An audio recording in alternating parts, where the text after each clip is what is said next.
to welcome Mr. David Baker, the founder and CEO of Human Capital Advisors. Mr. Baker has 30 years of experience in this particular area. Before founding Human Capital Advisors, he was with Adams Capital Management, developing their human capital solutions practice. Prior to that, Director of Human Resources at ADC Telecommunications.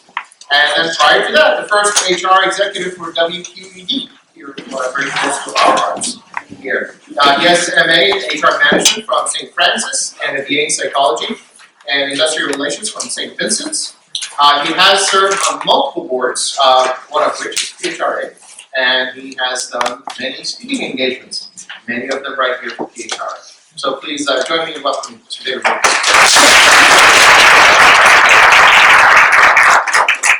Well, good morning, everybody. For those of you who've been to my workshops in the past, I move around quite a bit. So the only safe people in the entire room are the very last question. Okay. So as Shafar said, I've been in the field of human resources for quite a long time. Probably one of my greatest treasures was having had the opportunity to become a close friend of Mr. Rogers. And quite honestly, one of my most treasured possessions today is one of his sweaters. So there's a big to-do, as you all probably have seen. Who's doing him in the show that's coming out? Tom Hanks is going to play him in the upcoming show that I guess is coming out sometime here shortly. Just a true gift of a human being to all of us, and especially children. So I was the very first human resource officer ever hired at WQED. We had 1,100 employees when I was first hired there. It had been in business for 30 years, and it never had an HR function. So you can only imagine what I walked into. And from there, I had a couple of other forays into some other areas. Prior to launching Human Capital Advisors, I actually was the partner in charge of human capital for the largest venture capital firm here in this region, Adams Capital Management. We had about $1 billion under management, had about 35 different companies. So what you're going to see today is a lot of what we did to build process and systems and measurements that pretty much drove everything that we did from a human capital perspective. See, in the world of venture capital, those organizations typically are looking at trying to invest in technologies, right? We specialized in software and semiconductors. And about 2000, the partners there said, you know, one of the things we're not really good at is this whole people element. We don't pick good CEOs.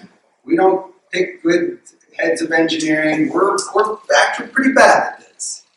So they hired me in 2001, and they said, Dave, you have one responsibility, and that is to ensure that we bring in the highest quality talent to all of our portfolio companies. And I said, and you're going to see some of that today, quite honestly. And I said, well, we can do that, but how do you do it now? And they said, we know it when we see it. And I said, well, that's going to be a problem. So you're going to see exactly how we do it from a human capital advisor's perspective. So we launched Human Capital Advisors about 10 years ago. We serve primarily early stage companies. That's really kind of our specialty, or small companies. Companies usually under about 250 employees is really kind of our sweet spot. So the other thing you should be aware of is that I expect you to ask questions. So whenever you have anything that you see here today, you have a question about, please stop. Okay. Otherwise, we're going to breeze right over whatever that question or challenge might be, and as a result, the rest of the audience will miss that opportunity to engage in it. So, Hopefully this works. So here's our agenda for today. It is 4 hours long. I'm not joking, this is 4 hours long. And we're going to get through it in about an hour and 20 minutes. So talk about human capital, talk about metrics, some of the stuff from GE and Google. What is human capital management? Where do we start? The metrics. This piece, the piece I'd like to spend the most time with, is the predictive human capital metrics.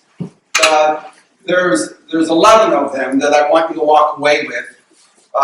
They will have these slides. I never give the slides prior to my arrival because I'm actually working on it up until literally the moment I walk in the door. So these will all be available to you. There are multiple handouts that you will have. I think this half of the room got one of the handouts. This side of the room got the other part of the handouts. So we'll have all that available to you electronically, which is the way you really want them anyway. And then obviously a summary and questions that you might have. There are two things that you should be aware of. First is I wrote this book. Came out in 2010. For those of you who do not have it, it's an invaluable tool set. I really mean that. The reason it is for this. The content's pretty good. This is really the coup de grace. There are 133 different tools that are in this CD-ROM that's in this book. It basically will allow you to start your human resource department from scratch. Everything you can dream of, performance management, compensation, everything you might want is in there. Now, some of it's pretty basic, you know. Although I can tell you that General Motors is actually using two pieces out of this that I was kind of shocked about. I'll tell you about that over drinks some night. Yeah, but this is a really valuable tool. You can get it through Amazon. The other tool that you all should be aware of, and I believe that she's here. As a matter of fact, she's doing a presentation. Phyllis Hartman is here. You're when, Phyllis? 1:30 in Philadelphia. 1:30 in Philadelphia. Phyllis has written a couple of different books. This one, The Manager's Guide to Developing Competencies in HR Staff, is exceptional. I would highly, highly recommend this as well. It's one of those tools that, you know, when you think about what we try to do from a human resource perspective, these are the competencies that we're all judged upon on a regular basis. So Phyllis is here. I know she's got some with her. Her presentation obviously is this afternoon. So it's a shameless plug for my book. The only time we get the chance to see that, so it's good. A lot of the content that you find in the market today happens from this guy, Jack Fitzends. He is by far and away the most qualified expert on all things that happen to do with metrics and analytics in the field of human resources. I've taken some of his books and compressed it into a kind of a two-page summary, but Jack is exceptional when it comes to all things from an analytics and metrics perspective. I would highly recommend that you consider his book. Let's see if this is up.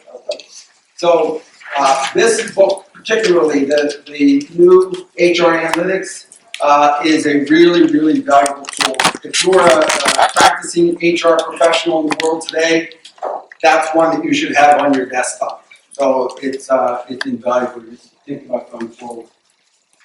So let's talk about a couple of different things that are happening right now to every one of you. What do you think that top one is? 22 to 35% said it happened to them. Any idea of what you think that might be? Someone said it. It's my next slide. 33% of U.S. employees versus 70% of the world's best companies. Another interesting metric that exists out there. 10,000 every day. 10,000 of these are happening every day. Kind of interesting metrics, huh? 82%. 82%. My guess is this audience is probably made up of, let's see, I'm guessing about 90% females. 82% is something that you should be very concerned about. For good reason. We're going to talk about that. And then government contracts. Any of you have government contracts? Government contracts govern everything that you do, especially from an affirmative action plan. You have to have one in place if you have any government contracts, especially with the federal government. So we'll talk a little bit about that as well. So let's talk about that 22 to 35%. So the largest employer in Pittsburgh right now is UPMC. And I'm going to use round numbers here, right? UPMC, give or take, and this isn't, I'm not picking on them, I'm just using them because they're a large employer. None of this might be true for them. But UPMC has about 100,000 employees. 100,000 employees. About half of those, give or take, it's probably larger, but half of those are probably females.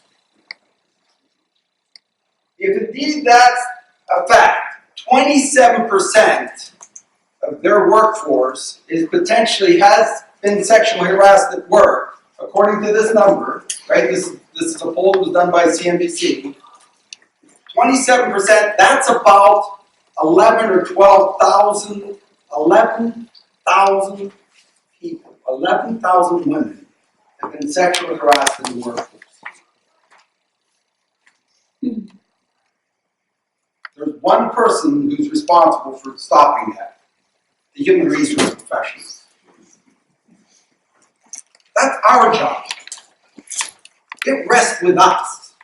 We're the ones that are supposed to be the ones that advocate and stop that in every single workforce. I wrote an article several years ago about Jerry Sandusky at Penn State. I'm not going to get into all the legal issues that happened there, but that should have been stopped. Penn State should have had a mechanism in order to stop that from happening in their workforce. A coach saw it happening. He went to the authorities, they ignored it. You know what that cost Penn State so far? In real numbers so far. You know what that cost Penn State so far? Regardless of the ruined reputation, it'll take at least a generation to overcome. What do you think that cost them in real numbers so far? $260 million already to Penn State, let alone the fact that the three top guys went to jail. And sure, that number is our responsibility as human resource professionals to stop. We need mechanisms to make sure that when that occurs, we're taking action immediately to resolve that.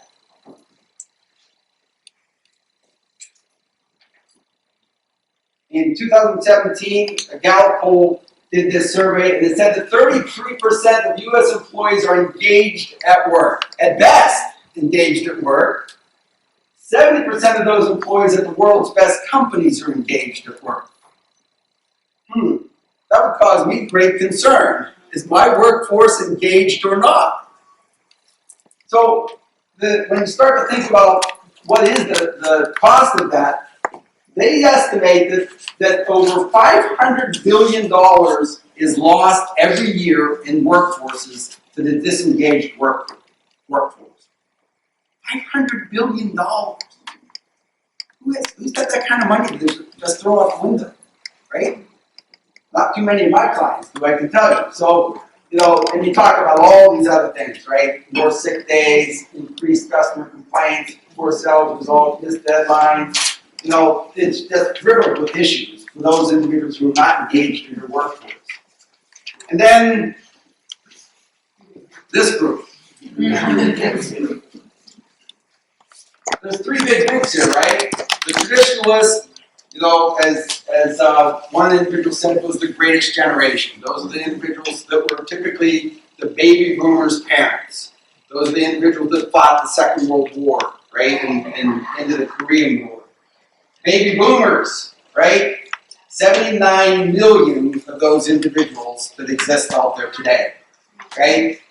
There is a, I'll think of her name here in a minute. There's an excellent consultant here in this market that does an entire workshop on millennials and differences in generations. Sorry, I can't think of her name. When I think of it, I'll let you know what that is, but what her name is. But she's really, really good here in this market.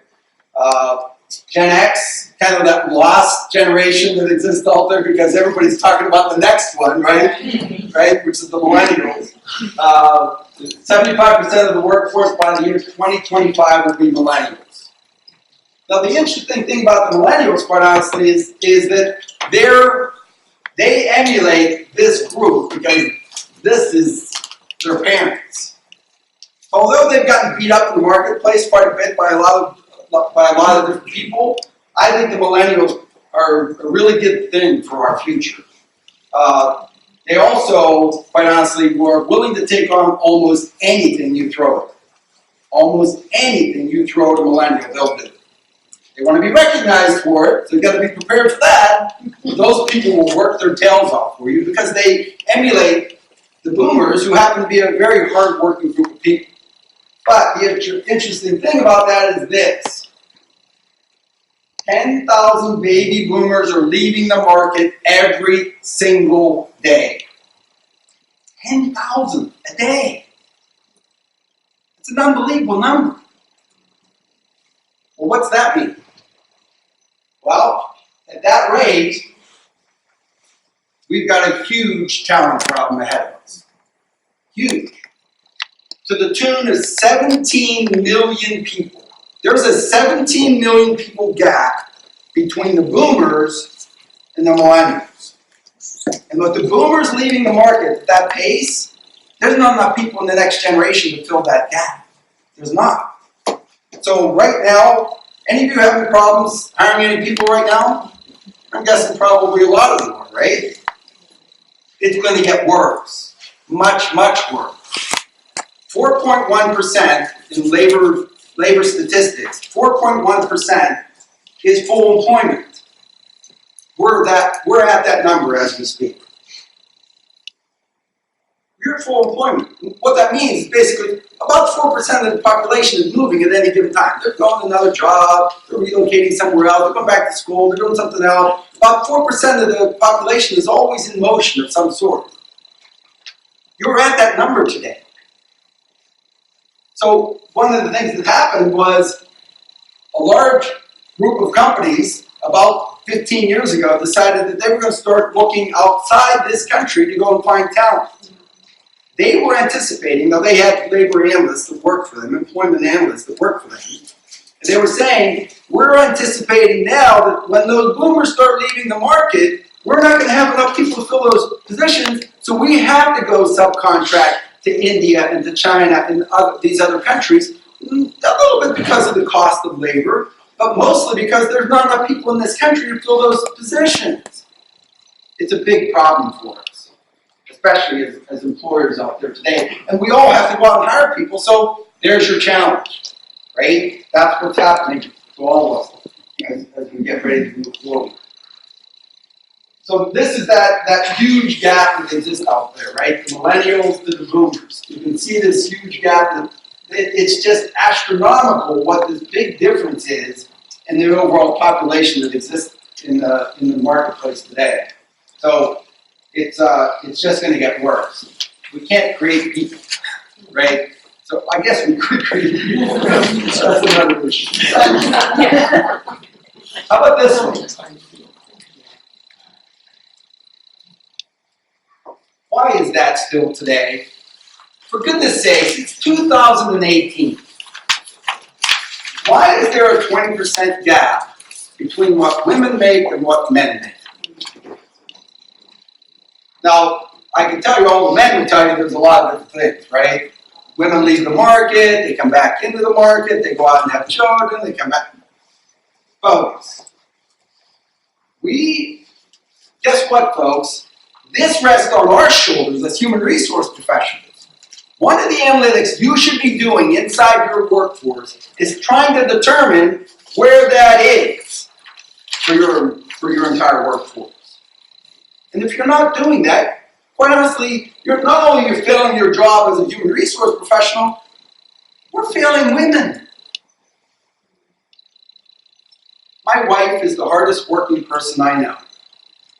She is brilliant. She's 10 times better than me, right? She is an executive with Walgreens out of Chicago. This woman she never stops working. I wish I could keep pace with her, honestly, right? She is one of those individuals who, quite honestly, fortunately, Walgreens has a fairly decent recognition program, has climbed the corporate ladder with them. But I can tell you, within Walgreens itself, it's a heavily white, male-dominated environment. I feel bad, right?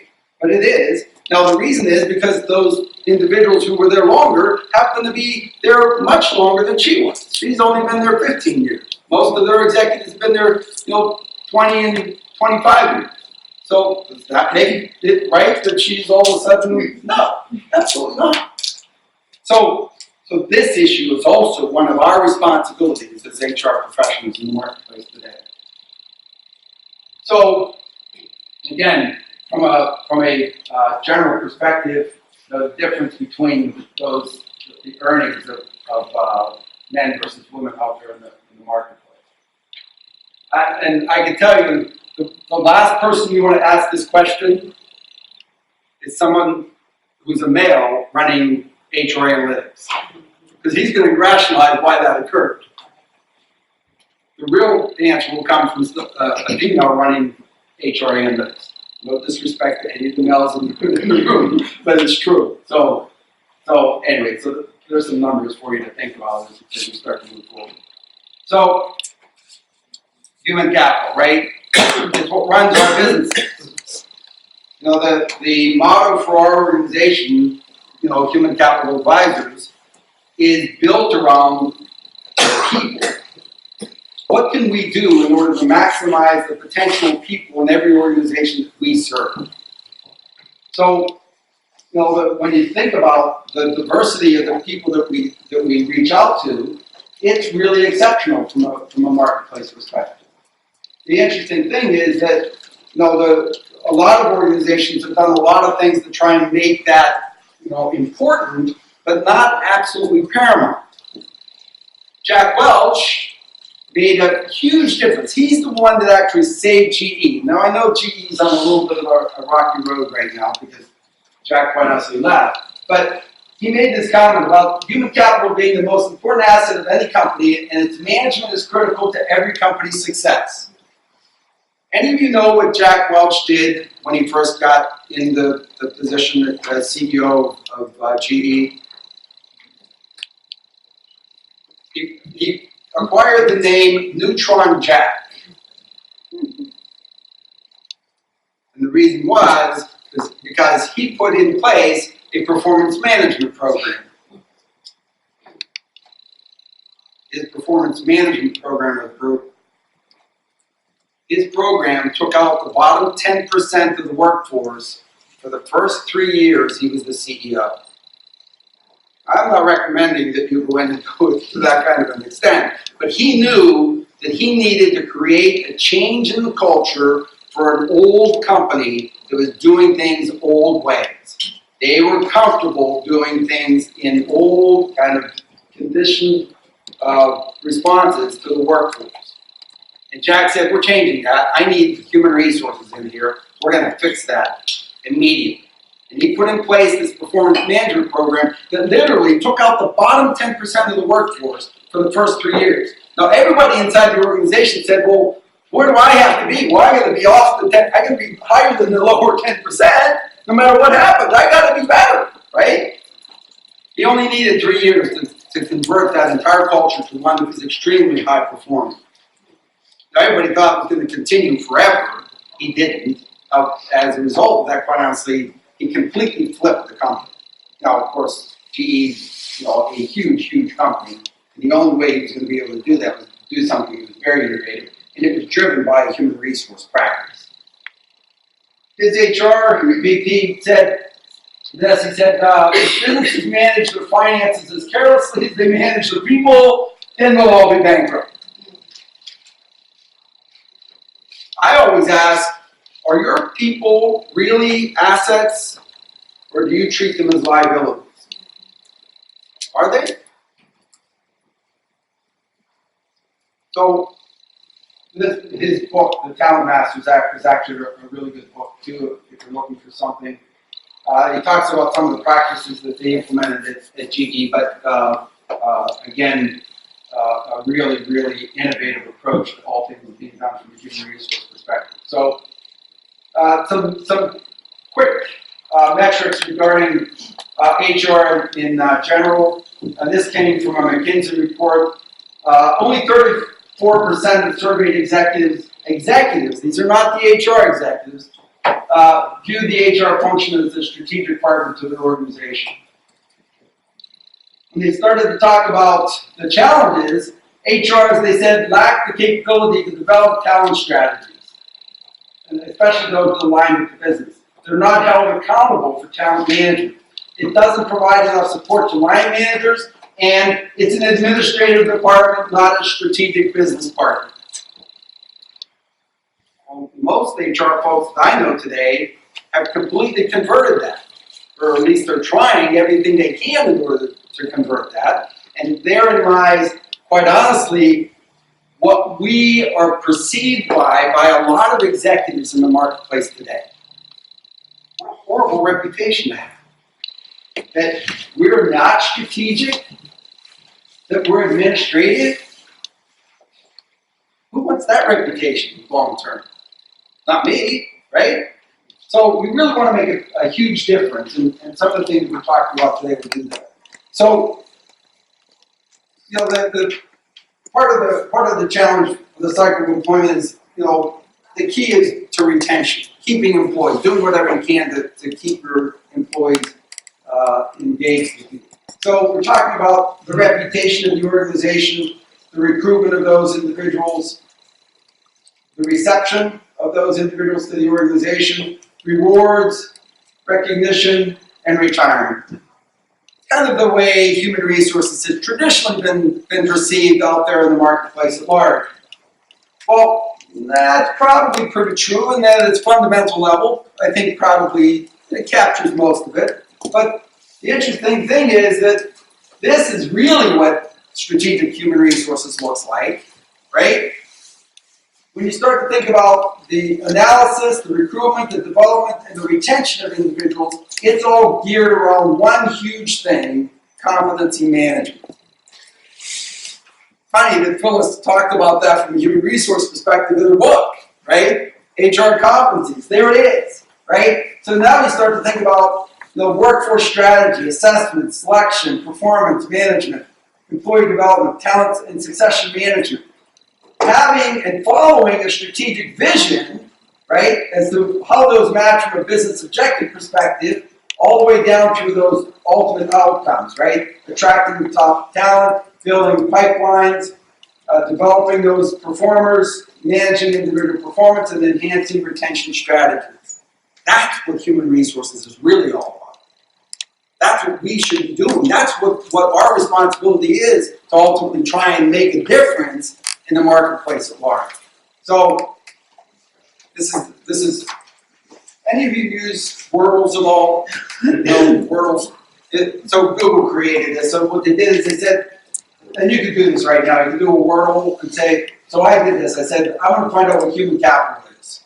So I punched this in and I had Google, Google Wordle come up with this, right? The biggest one that came up, people, right?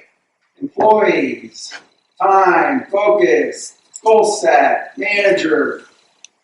It's all about the people inside our organizations, much more so than anything else. So the interesting thing about Google's success is they're transparent with their workforce, right? And they emphasize over and over and over again employee communications. They communicate so much, some of the employees are sick of getting so much communication, right? And they also make sure they share even some of the detailed information rather than keeping some of that confidential. And they use this 360-degree feedback mechanism as part of their assessment process. They think it's critical to their long-term success. We also use an entire set of objectives that they measure for their performance. You're going to get the chance to see some of those in a minute. And they emphasize on getting the recruitment process right. You're going to see a methodology that we've created that mirrors a little bit about what they do. It's something that every one of us from a human resource professional should be using. And that they also recognize that the employees are highly motivated by learning and developing their skills.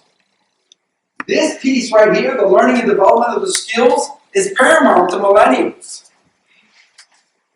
If you're not providing some type of opportunity for advancement from a millennial's perspective, they're going to get bored with you and they're going to leave. They're going to go find a company that does that already. So it's important that we think about that going forward. And then they also use a significant number of small teams, right? So before I jump into this piece, one of the things that we all know about, right? You know, what's happening right now, there's one little company that Pittsburgh is really interested in attracting right now. Oh, who is it? Amazon. Is that a good thing or is that a bad thing? Yes. Good thing. Good. It's a good thing? Everybody says it's a good thing? It's a nightmare. Let me tell you why it's going to be a nightmare, folks. Now, I want Amazon here, right? Because I don't want to have to wait 24 hours for my package. I want to get it. I can tell you, this is really going to be cool if they come. Here's the challenge with Amazon coming to this market. It's 50,000 employees. It's 50,000 employees. 50,000 employees who, quite honestly, are going to be attracted by this shiny object called Amazon. Amazon has obviously a huge brand name. Just ask their CEO, who happens to be the richest man in the world today, right? Amazon is going to attract the highest quality talent from every corner of this region. Every corner of this region is going to be attracted to this nice big company that's potentially coming into our neighborhood. I want it here, believe me. I want that competition. But I can tell you, for those of you who are not currently doing whatever you can to retain your employees and to do whatever you can right now to keep your employees, they're going to be attracted by that shiny object because they're potentially going to get recruited over there. It's a good thing. So it's important that we as employers do whatever we can to try and retain those people now. Retention, critically important. Now, I can tell you that although they will employ 50,000 employees, it'll take them about 3 years to get to the stabilized 50,000 employee workforce. The reason is, quite honestly, they don't tolerate too much poor performance. Now, it'll take about 3 years, but they will stabilize. That means they're going to churn through quite a number of people during that first 3 years of wherever they land from a geographic perspective. So, good thing, but it's going to all obviously bring quite a number of challenges to us here in the market. So, human capital management. So these are the big things that exist out there and that we talk about from a management perspective. Workforce strategy, competency, the selection systems, employee development, performance management, selection, talent succession training. So these are all things that have metrics driven by them, right? Planning, the talent strategy, HR systems, metrics, process governance and policy, the competencies being those business values, organizational competencies, job profiles and design, recruiting, sourcing, using social networking. There's a really good presentation. Was it done already? Yeah. It was done already. So the really good social networking part of how to recruit today, candidate pools that exist, your brand, assessment, selection, and compensation. We're going to talk about this when we talk about our model. Performance management. This should be driving a lot of things that happen inside the organization, right? This self-assessment and this 360 assessment, really, really valuable to a successful performance management system going forward as you start to think about that. And this piece, right, the learning and development, it starts with the onboarding of your employees to the organization. Learning needs assessment, the culture, the role-based curricula, e-learning, both the informal and formal learning, certifications, and the PHRA. So when John and I were writing his book, right, this was being done in 2010. The American Management Association is a pretty sharp organization, right? I mean, for goodness sake, it's the American Management Association, right? So we wrote one chapter in here. I'm going to kill myself on that. We wrote one chapter in here specifically geared towards onboarding. The American Management Association changed it every single time we did it. And they kept saying, no, that's orientation. No, that's orientation. No, that's orientation. We said, it is not orientation. It is onboarding. There's a huge difference between orientation and onboarding. We weren't sure, quite honestly, whether or not it was going to be onboarding or orientation until we literally got the book in our hands. Because the American Management Association said, that's how you bring people on board. It's the first couple of days they sign up for insurance papers, right? You do a little bit of payroll, you watch a video, right? And somebody talks about safety, right? No, that's not what onboarding is. Full time, right? 20 years ago, it might have been orientation. How long should your onboarding program last? Okay?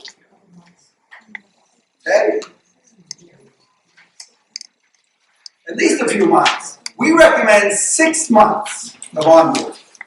6 months of onboarding.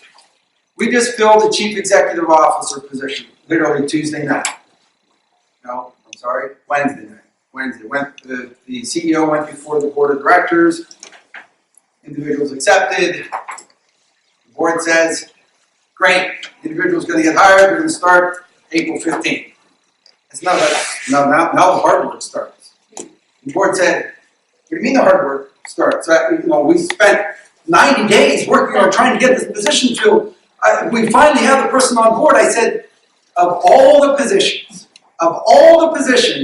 that you have to concentrate on onboarding, it's your CEO. He said, well, what do you mean? Isn't that, we're going to do insurance paper, we're going to show them the safety video. I said, no. You've got a critical success model that you've created for your organization.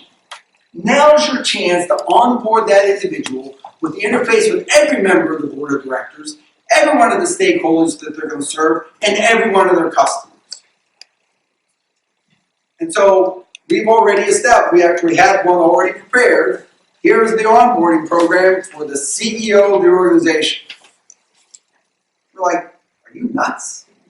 I said, no, we're not nuts. We don't want you to lose that person. We think it's so critical to their long-term success here that you need to onboard them.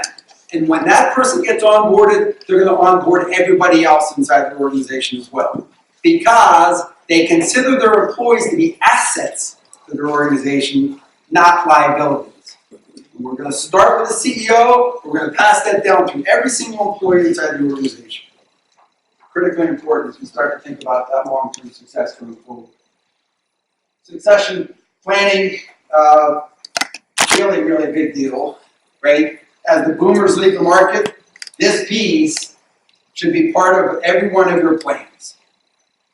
For those of you who have, unfortunately, aged workforces, right, where the majority of your employees, especially your leadership, is in that kind of 55 and older range, if you don't have a succession planning model already created, you're in trouble. You can't do it in 6 months. This is something that's going to take 5 years to do, 10 years to do. Now is the time to get started on that particular aspect of your job. So it's high pros, high performers, career planning, and obviously this piece scares the heck out of me with some of our clients, right? The retirement people, we're already saying to some of our clients, we don't want those people to retire. You can't work out a schedule, this person, you're gonna get to stay an extra couple of days. That's like 4 years. It's not that long, right? So it's 48 months, look at it at that way, kind of smaller. So this piece is really, really important to start to think about moving forward. And then I have NASA's strategic plan that is something interesting for you all to have. But this is truly NASA's HR strategic plan as they think about their talent going forward. So you can use that when you get the slide. So being successful as an HR professional, understanding the business and the industry, creating your vision for the HR function, and problem solvers instead of problem identifiers, right? Have independence and sense of values and courage, take your work seriously, and never forget why you're at the table. So a healthy balance of business and being an employee advocate. So where do we start? So hopefully this is going to work. HR brand image, the recruitment effort, right? You have to deliver creative sourcing, bird dog processes that exist out there. Selection, the onboarding, right? Critical onboarding, right? As far as the organization going forward. So we recommend that you kind of do this initial assessment so you find out where you are so that you've got a ground, a foundation on where you can go going forward. So the HR metrics and the analytics. So these are the big ones. These are the ones you probably all know about, right? It's cost per hire, compensation, cost per available hour, your development, meaning learning development, the learning development spend, engaging, your employee productivity, retention, your turnover rates, and diversity, performance, and retention.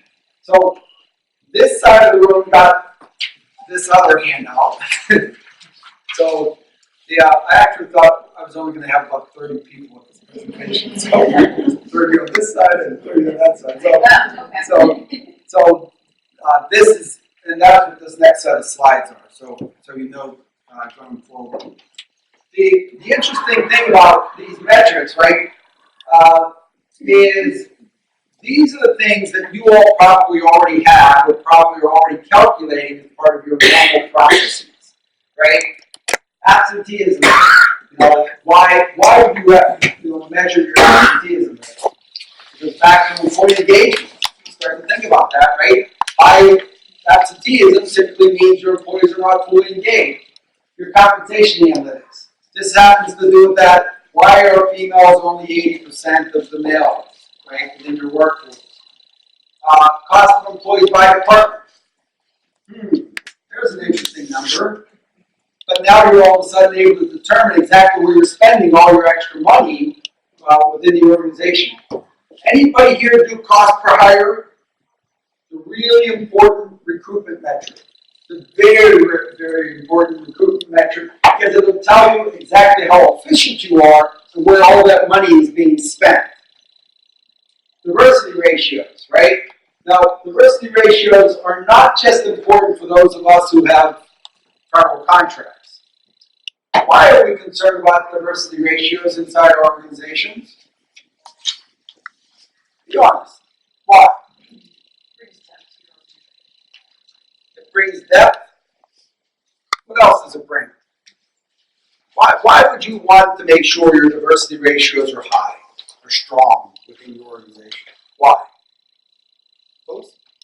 Statistics show that companies who have more diversity are more successful. Absolutely They make right. more money. Say again? They make more money. They do make more money. Organizations who have strong diversity ratios are the strongest companies out there. Without a doubt, those organizations who have very strong diversity ratios are stronger workforces. They make more money. They're by far and away the strongest companies that exist out there. So companies that are dedicated to make sure that they've got very strong diverse workforces, I can tell you, in the long run, actually are much stronger from an overall capability perspective. So, critically important. So, yeah, there's that whole affirmative action piece that you've got to do from a federal contract perspective. Our recommendation is this makes you a very strong employer. Headcount analytics, right? Clear snapshot of the organization by numbers of employees. Healthcare costs. Anybody figure that out anymore? The Affordable Care Act, and who's supposed to be where, and I don't know what. So, in my career, right, which is now, longer over 35 years, a family medical coverage could be purchased when I first started for, I shouldn't say this, right? There's a couple clients that are sitting here and they're going to say, you're really old. Family coverage could be purchased by the company, because the company pays for all these. Anybody ever see that anymore? Any companies pay full medical anymore? So I can tell you that you could have bought family coverage for $110 a month. Yeah. There's a couple of millennials up there going, what? Right? But I can tell you that that piece, right, the per capita cost of employee benefits, right, especially from the healthcare perspective, is by far and away, that's your highest expense. Short-term disability, long-term disability, dental, vision, all those others, right? Yeah, there's a cost there, but all those added up probably aren't even maybe 20% of what your medical cost is, right? So another really important statistic is going forward. This one, right? HR administrative costs. This proves your value to your organization. An important metric when you start to think about this, right? So at what point should every organization have a full-time HR person? What's the general metric? 50? 100? Yeah, it's about 100. At about 100 employees, you have enough kind of girth and challenge that you need an HR professional on board. It doesn't have to be a VP of HR, but it should be an HR professional, somebody who knows the way around the challenges that exist. The HR expense factor, the human capital ROI, it's the return on investment ratio for all the employees inside the organization, and all these, when you get all this information, the formulas are actually built right in there for you. So, the human capital value added, the value of the workforce is knowledge, skill, and performance. This is now talking about your retention and the loss of that highly talented long-term workforce that exists with you. Those performance management analytics, right, for the organization, revenue factor, tenure analytics, and time to fill. What's the typical time to fill? How long does it take you to fill any open position right now, generally? Should it take, give or take? Because I can tell you what's about to become. So, trying to check this out. I have guardian angels everywhere I go. So, how long does it typically take you to fill a job? Any idea? What's it typical? How many? 90 days? 60 days? 60? 44. That's a real number. 45?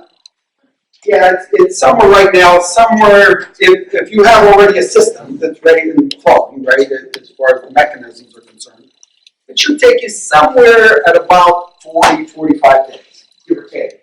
And that's a highly efficient process, right?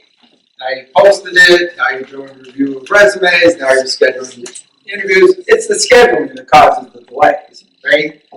People are only available at a certain time, and now they're trying to take time off from work in order to get in for the interviews and what have you. So a highly efficient process is about 45 days. It's about to get bad.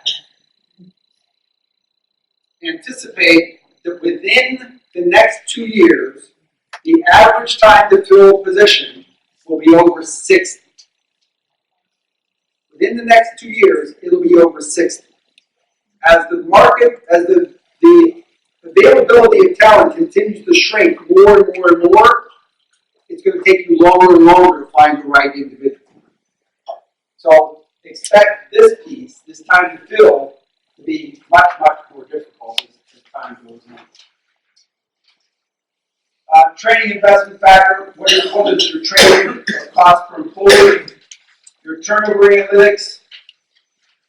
This is kind of interesting. These three, turnover analytics, turnover costs, and turnover rate, right? Why is turnover important to an organization? Any idea? What does turnover tell us in general? Engagement. So any of your candidates come in and they ask you, hey, what's your turnover rate like? They ask you that today? They ask you, right? It's a very common thing, right? You know, my kids, you know, I've got 4 millennials, they're all out there in the workforce. I said to all my kids, find out what their turnover rate is. Dad, what's turnover?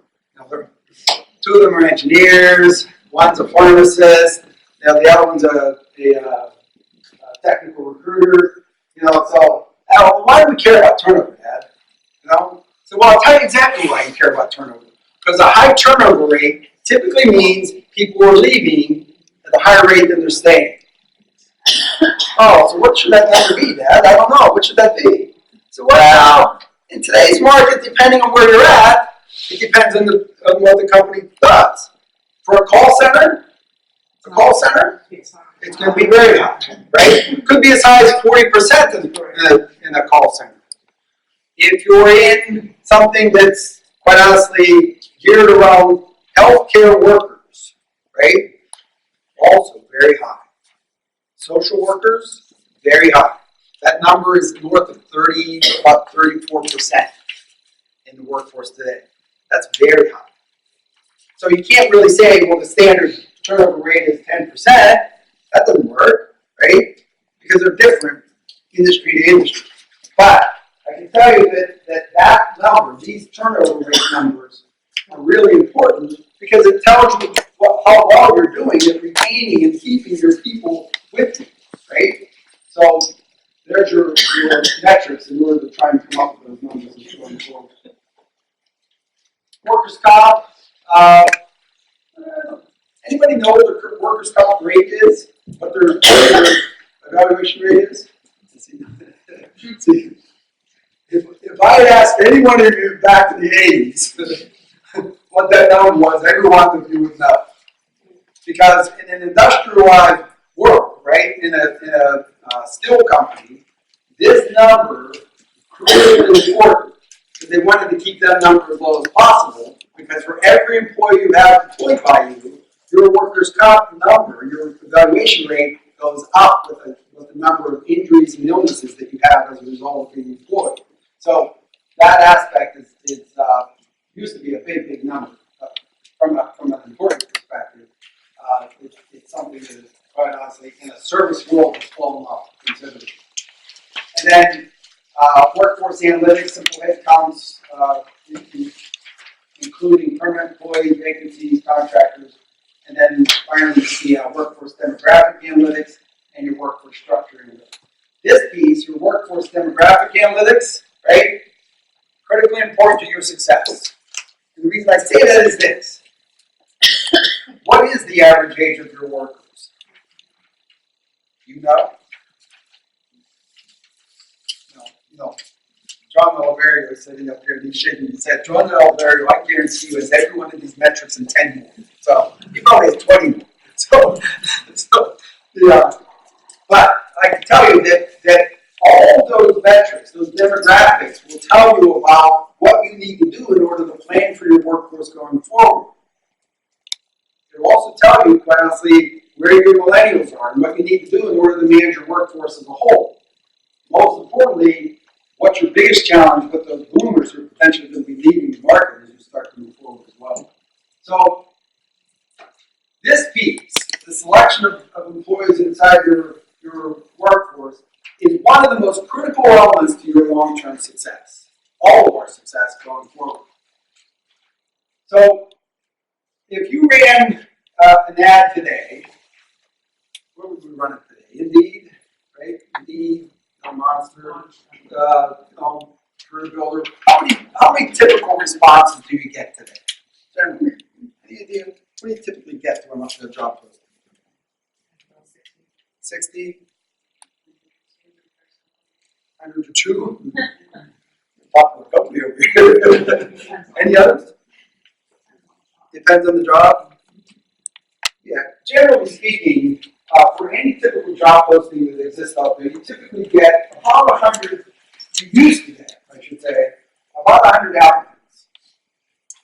So this is a shameless plug. I need a senior architect. It's a shameless plug. And the reason I say that, we have every name of every senior, or every architect actually, in this region. We're looking for one of our clients. We can't find one. We can't find one. They're all gainfully employed in really good jobs with really good companies. We ran an ad continuously for 4 months. You know how many responses we got? One was in California, one was in Texas, one was in Canada. I thought, is there nobody in Pittsburgh who's an architect looking for a job? No, I can tell you. So, depending on the role, right, there are very few applicants sometimes for some of those jobs. So this aspect of what we do from a human resource perspective is probably pretty important. So, and it's true, right? We've all made bad hires, right? We all have. And it's one of the great perils of what we do from a human resource perspective, because our companies rely on us to serve up the best people available for any openings that exist on them. So we want to make sure that we're not bringing any of those individuals to our organization. So when I first get to the venture capital firm, I asked my partners, these are really, really smart people, 2 PhDs in physics, individual who graduated with a business degree from CMU, an individual who had 2 master's degrees from MIT. I said, so how do you hire people? They said,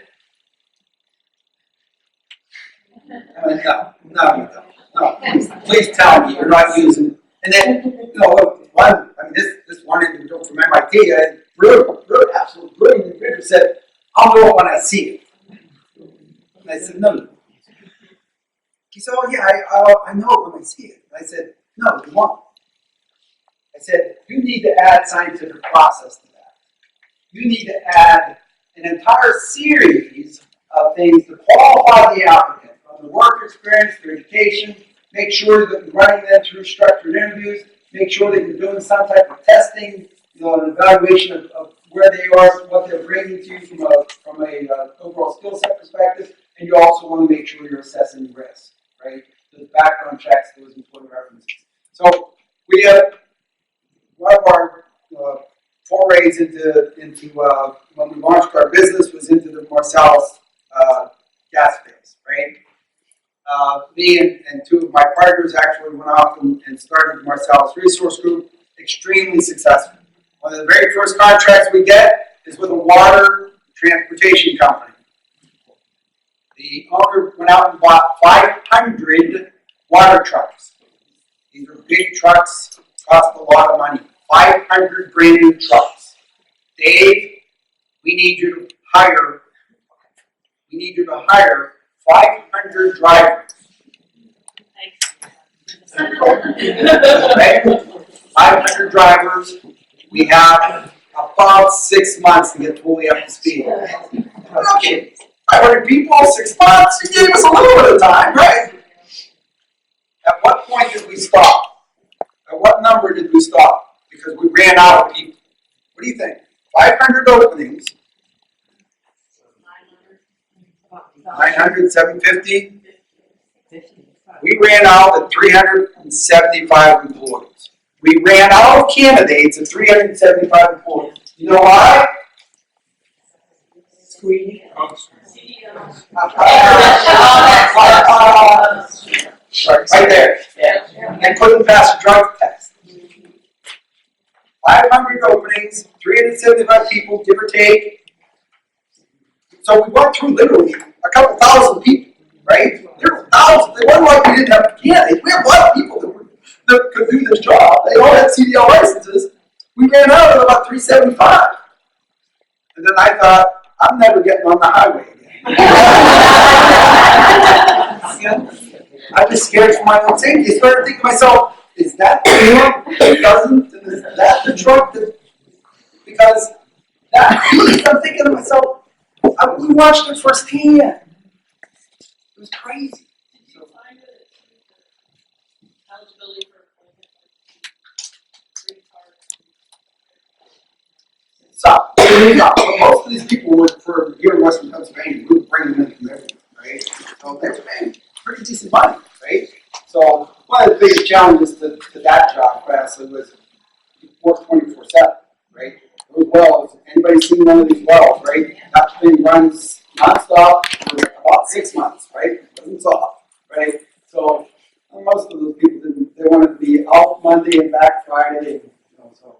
But that's the big, right? So which concerned me quite a bit. So again, it's these types of things that we're looking at. Cost per hire, time to quality of hire, right? How are you evaluating the quality? And this piece is I'll send this to everybody as we think about this going forward. But Jeffrey Brett's Mark wrote a book called Top Grading.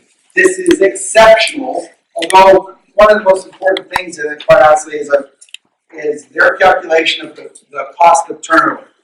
So the cost of turnover that I actually have some of these here with me. I'll leave them in the back for anybody who wants them. But because I know this sheet is not going to, well, if anybody wants to come up and see me after, but their calculation on turnover or the cost of losing a VP of sales to your organization, what do you think, and their analytics is really spot on, what do you think their estimate of the cost of losing a VP of sales to your organization is? Anybody?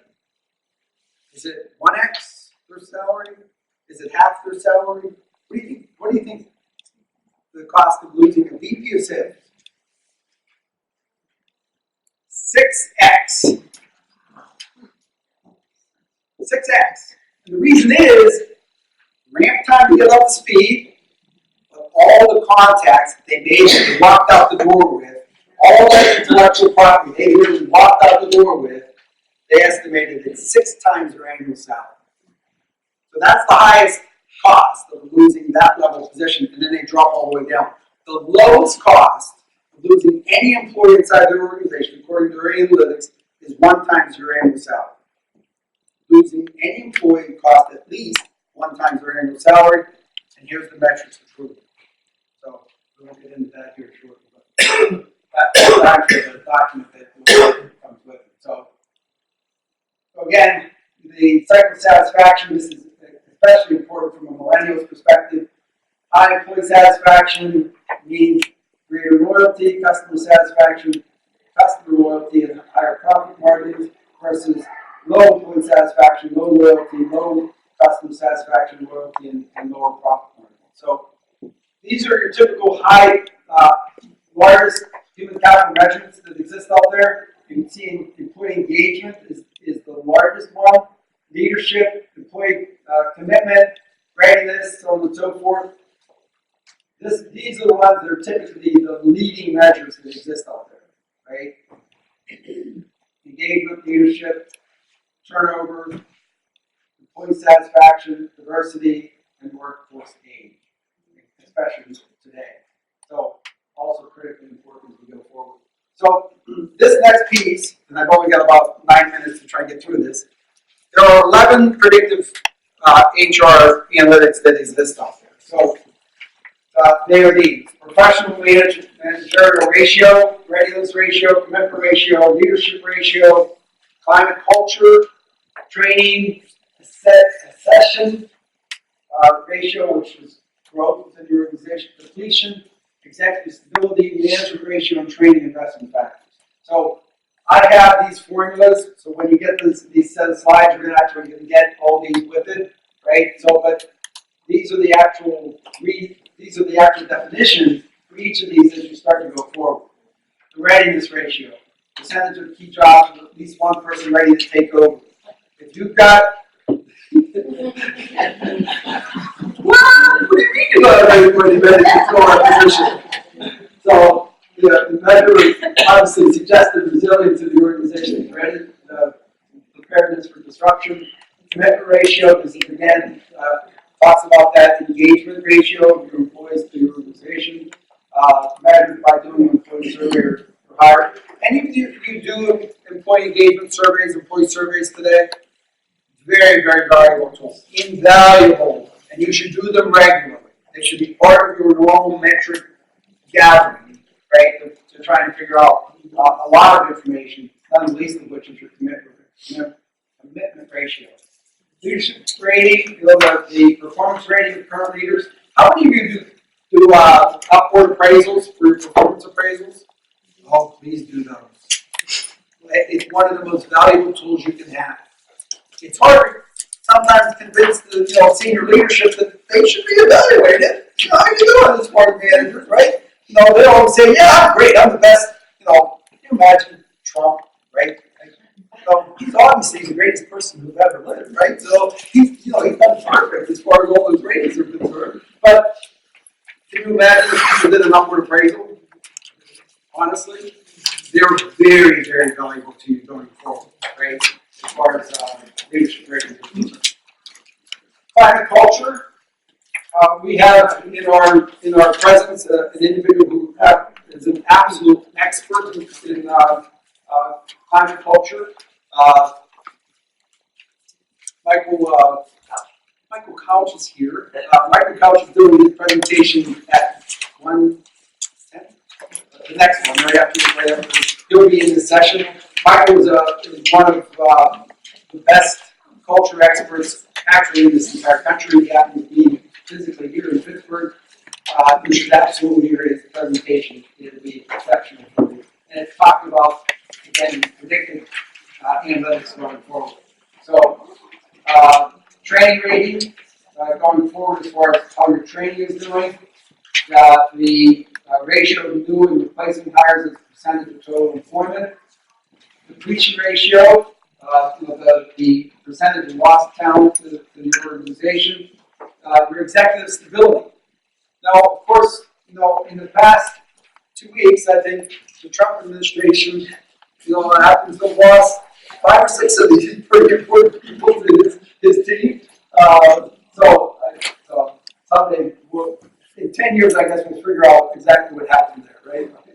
So, management ratio to promotion rate, again, span of control, developing employees professionally, and the training investment factor and promotion rate for your organization. So, the human capital life cycle is pretty important to think about this. Recruitment, bringing people to your organization. Those learning management systems continuously growing people within your organization as you get to move forward. Performance, the evaluation of people and how they're doing in their normal jobs on a regular basis. And then compensation. What are you doing in order to make sure that you're retaining those employees and paying a competitive wage so you don't lose them? So, finally, what is human capital, right? It's that plan, acquire, engage, develop, deploy, lead, and retain as part of the overall long-term success of an organization. So, career advice, you can read that article next. Questions?